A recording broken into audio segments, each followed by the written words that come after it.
Bonjour et bienvenue à vous dans cette matinale d'actunautique.com et de la FIN, la Fédération des industries nautiques. Je reçois ce matin Yann Masselot, directeur de la marque Lagoon, leader mondial des catamarans de plaisance, pour nous présenter l'actualité du chantier, actualité qui a été chargée entre le secteur des motor-yachts sur lequel le chantier désormais se développe et l'annonce d'une gamme Sport Top sur cette fin d'année. Yann, bonjour. Bonjour Nicolas.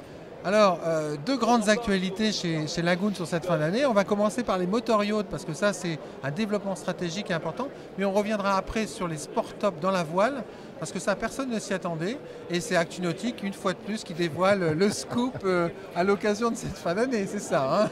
C'est ça. C'est ça. Vous avez toujours le don pour mettre le doigt sur les petits secrets des chantiers. Voilà.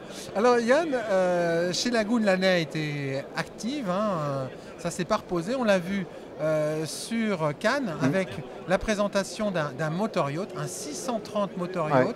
C'est une très belle unité qui vous permet d'intégrer un nouveau marché à très forte croissance, c'est les catamarans à moteur, les yachts catamarans à moteur. Présentez-nous ce bateau et puis la stratégie qui est derrière. Alors, donc Lagoon 630, effectivement une évolution en fait, du 620 voile. On a réadapté les coques, on a fait des grosses modifications sur les coques pour mettre bien sûr des moteurs plus gros, avoir un bateau qui puisse planer, et on a complètement enrichi l'intérieur. Alors pourquoi Oui, pourquoi? Parce que finalement la voile se passait bien. À un moment donné, vous avez eu toute une gamme de motor-yachts qui finalement n'a pas été plus développée alors qu'il y avait une vraie attente sur le marché. Voilà, on avait effectivement, on a construit à l'époque le Lagoon Power 43. Qui était une très belle unité, oui, une magnifique cabine arrière. On en a fait 120, donc c'était un beau succès à l'époque. On l'a construit de 2000 à 2006 ou 2007. Effectivement, on avait dû l'arrêter parce qu'on était quand même sur des volumes plus limités par rapport à ce qu'on fait dans la voile. Donc ça restait vraiment une niche sur le marché. Donc on avait dû faire des choix, on n'avait pas assez de place dans les usines. En fait, vous n'aviez pas cette capacité de production pour maintenir les deux? Un choix de riche. C'est un choix de riche, oui, là c'est beau. C'était avant la crise. C'était avant la crise. Et donc, que s'est-il passé depuis? Bon, le succès des grands catamarans chez Lagoon, avec le best-seller, le Lagoon 620, on est en train de dépasser les 80 bateaux construits, c'est incroyable, personne n'a fait ça sur un 62 pieds. Même dans les monocoques, ça n'existe pas en fait. Donc c'est assez impressionnant.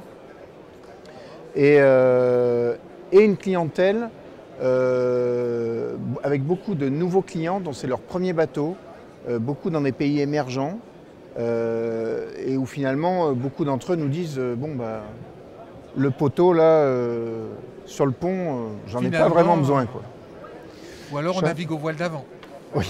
Donc mais bon, donc voilà, donc on s'est dit tiens. Ça peut être intéressant pour répondre à cette clientèle-là, sans forcément faire un gros investissement, de proposer notre 620 en version moteur. Donc en fait, on a quand même rallongé les coques par l'arrière, modifié toute l'arrière des coques.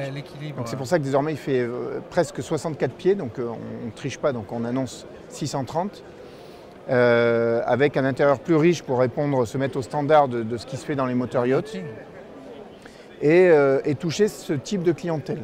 Donc pays émergents essentiellement, mais aussi on avait une demande récurrente de l'Occident avec une clientèle un peu plus âgée qui veut plus s'encombrer avec les voiles, qui a beaucoup de temps, qui veut aller loin, qui avait besoin d'un bateau hauturier qui ait une grosse capacité de traversée, une longue autonomie. Oui, puisque c'est un bateau transatlantique. Oui, il est transatlantique.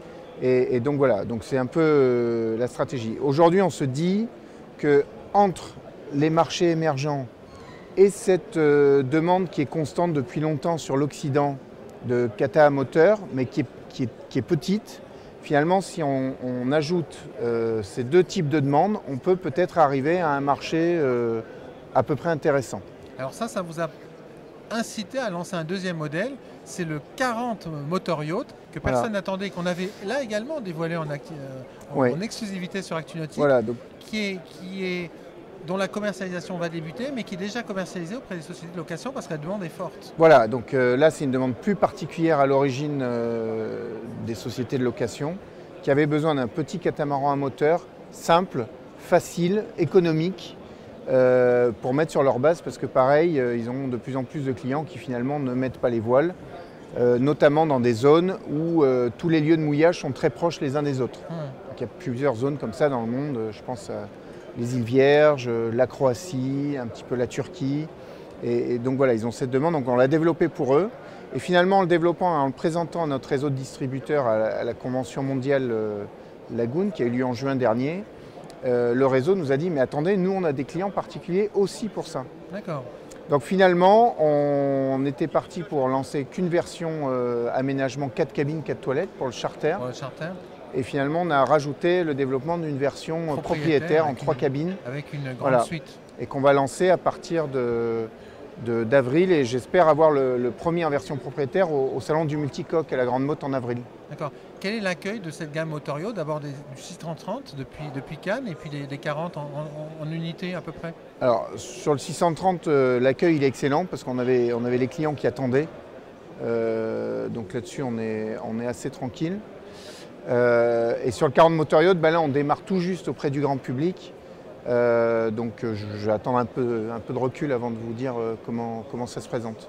Alors cette année, dans le domaine de la voile maintenant, on a 2 grandes annonces. On a eu d'abord le 560 S2, on parlera de cette évolution profonde, et puis le Sport Top. Alors le 560 S2, pourquoi? 560 S2 lancé en 2010, un beau succès là aussi, on approche des 80 bateaux aussi, donc c'est bien pour un bateau de cette taille-là et de ce prix-là. On a comme toujours, voilà, au bout de 4 ans, on estime on n'est pas loin de la moitié de la vie du modèle. Donc on se pose des questions, on demande à nos clients, à nos distributeurs, qu'est-ce que vous en pensez? Bon, voilà, finalement il y a un élément qui est ressorti de tout ça, c'était que la cuisine était probablement un peu trop importante dans le volume qu'elle occupe dans le carré. Trop visible et en fait ça, une grande cuisine qui plaisait à beaucoup de gens, mais du coup un carré un petit peu trop réduit. Donc en fait on a inversé les deux bâbord-tribord, on a désormais mis la cuisine à bâbord, elle est un peu plus petite, ce qui nous a permis de développer un carré plus grand. Et là en amenant aussi une autre nouveauté qui n'était pas très présente jusqu'à présent dans le catamaran, c'est qu'on a rajouté un sofa qui est contre la cloison de mât, donc un canapé qui regarde vers l'arrière du bateau. Et en fait, beaucoup d'espace. Beaucoup d'espace, donc on a un vrai coin salon totalement en U et qui est du coup très convivial pour recevoir du monde. Voilà, donc ça c'est la première chose qu'on a faite. La deuxième, on s'est aperçu que dans ces tailles de bateaux, ce qu'on ne pensait pas initialement, il y a beaucoup de nos clients qui ont un équipage finalement. Et donc on a développé pour eux une version avec la cuisine et la cabine équipage à l'arrière bâbord, axé depuis le cockpit. C'est ce qu'on avait développé initialement sur le 620 qui a eu un grand succès. Donc on fait ça sur le 560.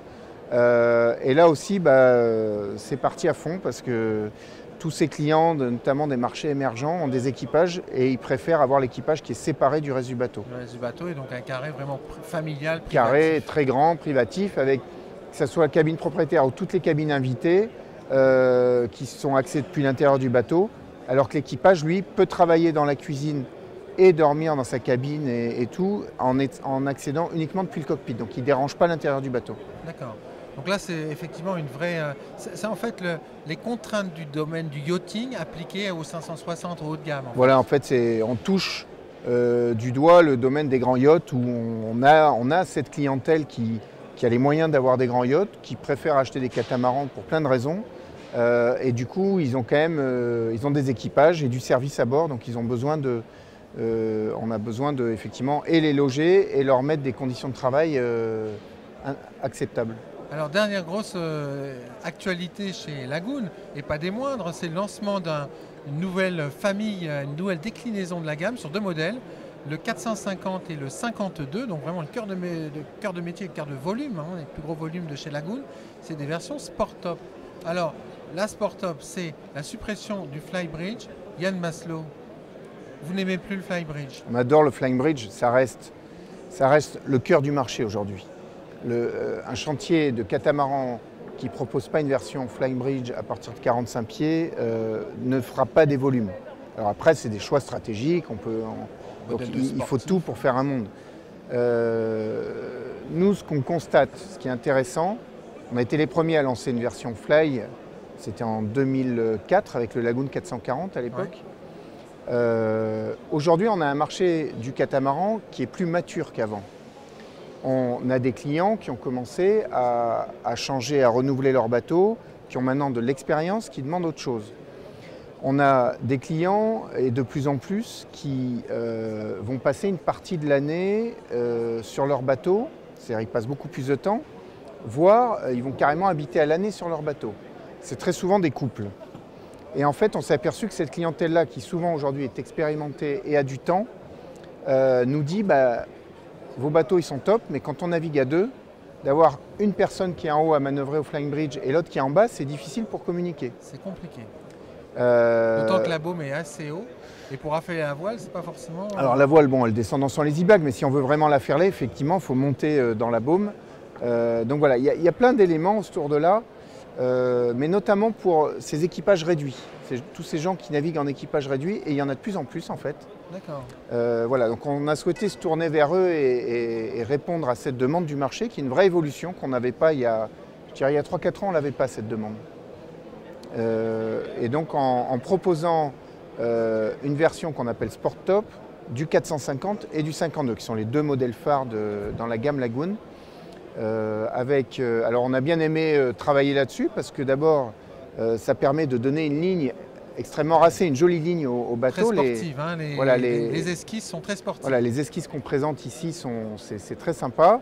Effectivement, ça nous permet de garder, tout en gardant la même surface de voile, de baisser la baume et de rendre la baume accessible.